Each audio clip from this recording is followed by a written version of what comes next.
Mostly at Skid Row, the apartment in Skid Row. I mean, I don't really remember making any of them. So it was just kind of like, I don't know, just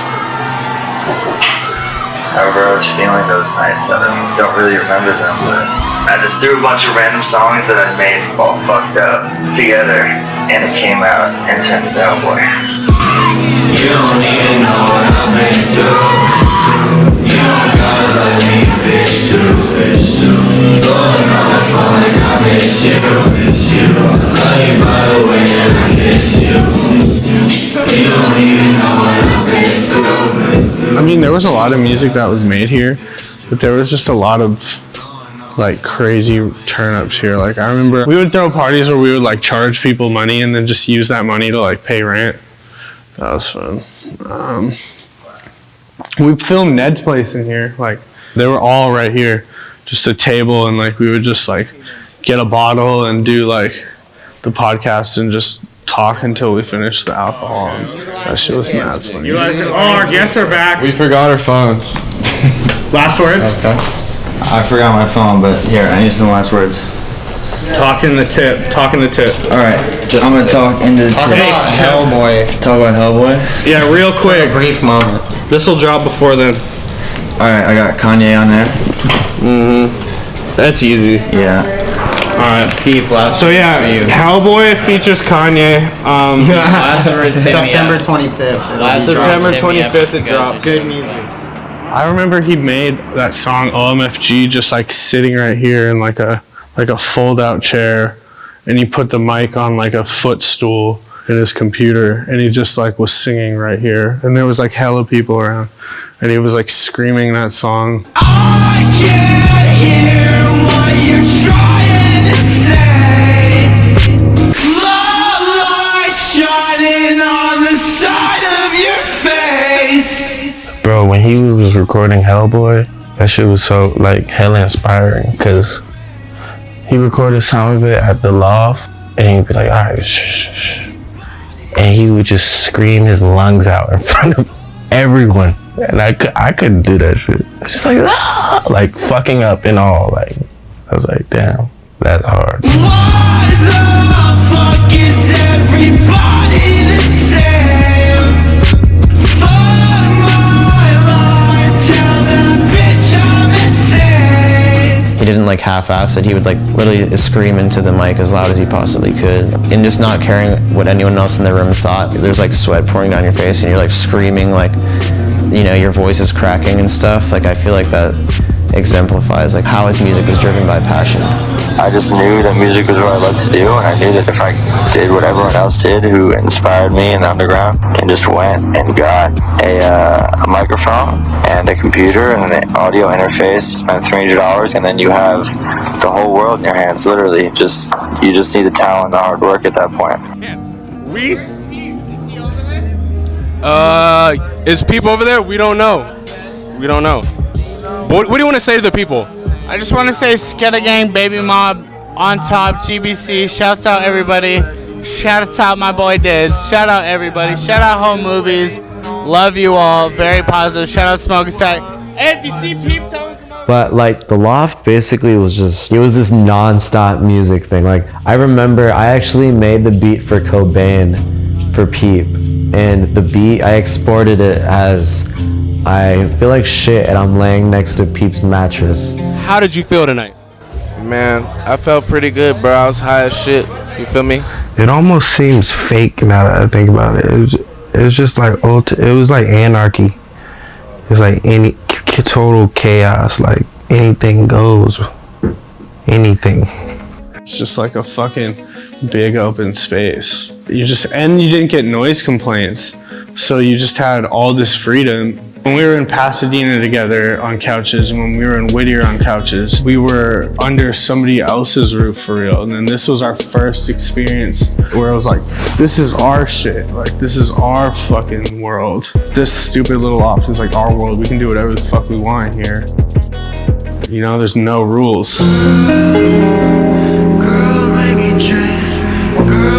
So the first time that I remember me and Peep recording together was the song Girls, and that was when we were all living in the lofts.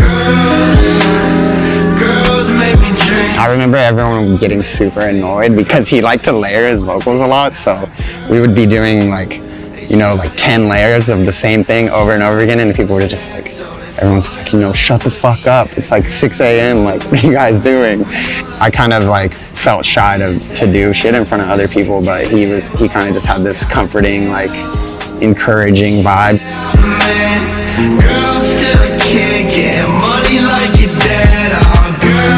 I've been on many sets. I worked with many directors. I worked with many artists. This was the first time that I truly felt like myself, and I didn't feel as if it was this like this pressure, or if it was this like these eyes. It was easy. All I can say is easy. It was a flow.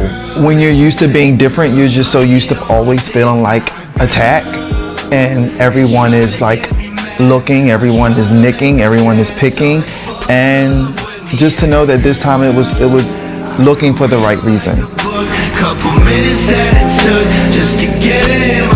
That was always his goal with his music, was to like try and make some sort of positive impact on the world, and to like really use his platform to make a difference. That's rare in this day and age.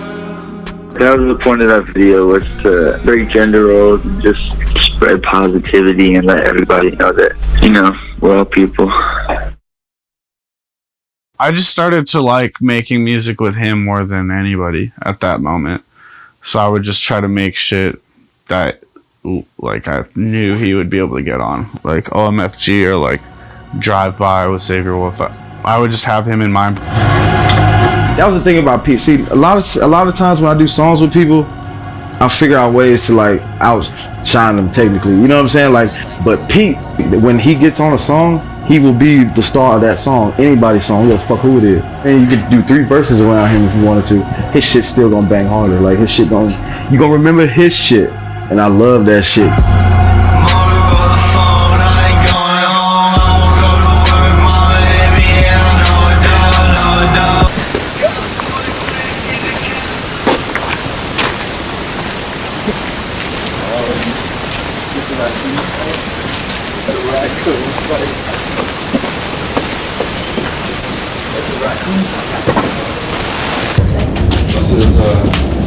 I'm giving them a little mini tour. It's gonna be like, this is so and so. That's for the shit. I mean, this is the infamous kitchen. You know, nothing crazy in here at all. This is cribs. All we have is beer. An empty thing of Modelo's and an empty thing of Heineken's and some eggs. Gotta clean up a bit. But yeah, me and Peep live here. And then the fucking living room where Smoke-a-Sack is right here. Fucking Tyler, on the airs, Young Goth, fucking Polari, Smoke. This is like our main crew that we be making music with. And then we make all our shit like over here. That was awesome. We make like, this is the little stew. We got Cortex in here. Fucking, this is where everything's made, like all of Hellboy and shit, pretty much, and all the Peep songs, you know. That's pretty much it. Echo Park, chilling. Just like fucking wild, like just a bunch of fucking dudes just chilling at the house, like people in like every room, like the whole couch filled with bodies, like just, it was like a frat house for fucking goth emo boys. Let me tell you a little something about the city of Los Angeles, alright? So, over here,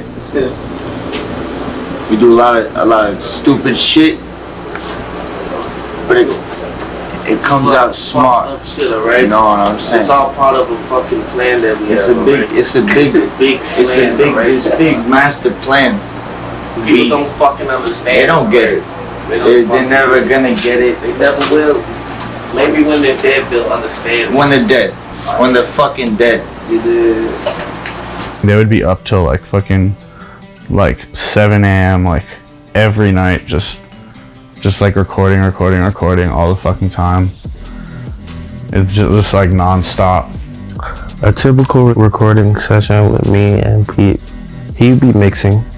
So he would be like in a little rolly chair on the computer and I'll be on the couch. We could probably do 6 or 7 songs in like a couple of hours. Yeah, like he was kind of chaos himself. That was kind of his thing. He wouldn't even let me tattoo on him until I was like a certain level of like fucked up, to be honest. Like he liked that. Like one time I was off like a bunch of Xans and I was doing the Hellboy tattoo on his throat and I fell asleep while tattooing him. Yeah, and I like fell forward and like I like tattooed a line on his chest and he like loved that shit. That was like his shit. He like never let me fix it. Yeah, that was like the kind of shit he would do.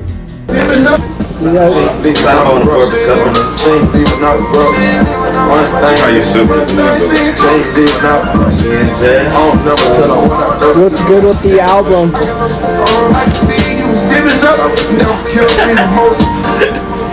It sucks. Don't listen to that shit. The Hellboy sample, really for me, just that sample alone, when I hear that guitar, it just weirdly just reminded me of Peep, just the guitar itself.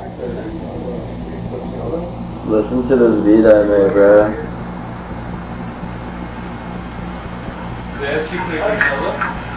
You know, the melodies and the guitar, the style of guitar was so important to help paint the picture of Peep as an artist, you know.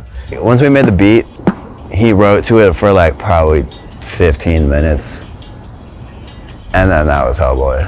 All of the songs from Hellboy that we did were all like, we all like liked the old bands and shit. And then we'd like mutually like go back and be like, yo, this would be a sick sample. And then we just sample it and that was that. Baby, I don't wanna do that. Your team's like dirty sprite. She like, how the fuck you do that? Well, I think it's such a quick process because none of it's forced.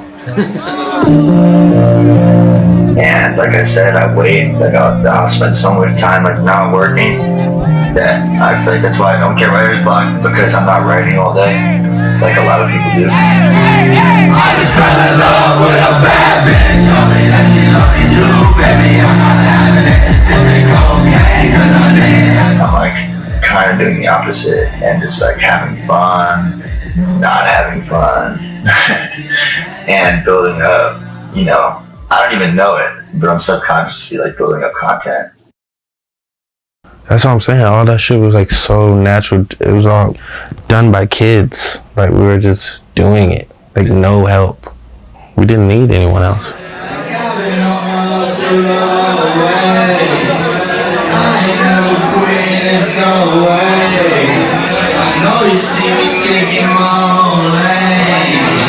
Hellboy killing the whole gang. We had all of it planned out. Baby girl, what the fuck is the plan now? We had all of it planned out. Baby girl, who the fuck is your man now? We had all of it planned out. Baby girl, what the fuck is the plan now? We had all of it planned out. Baby girl, who the fuck is your man now?